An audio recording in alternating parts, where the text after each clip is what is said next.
Imali smo 2 male ptice, šarenu i žutu.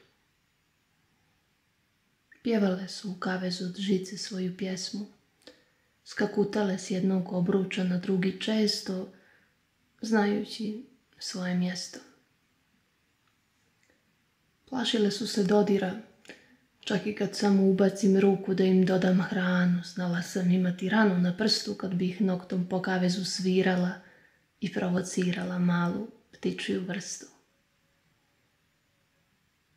Ponekad tata bi mislio da im čini uslugu, pa je puštao jednu i drugu iz kaveza, a ptica, kao da ne zna šta je to vanjština izvan žičanog svijeta, uplašila bi se sopstvenog leta i u pokušaju od par minuta kačila bi se užasnuta za maminu novu zavjesu, kao da ne mogu da podnesu razdvojenost. Obje bi ptice činile isto i držale se u strahu blisko, samo sad nisu pjevale, već su kreštale neobično glasno u pokušaju da se vrate. Meni je bilo jasno da ptice pate.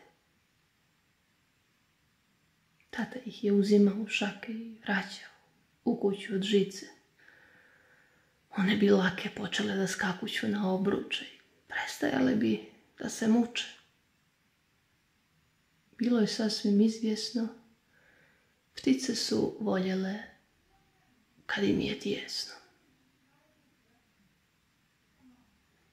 Meni je padalo na pamet kako sloboda ne ume da peva. Ipak, moj Branko izgleda ne voli to svako.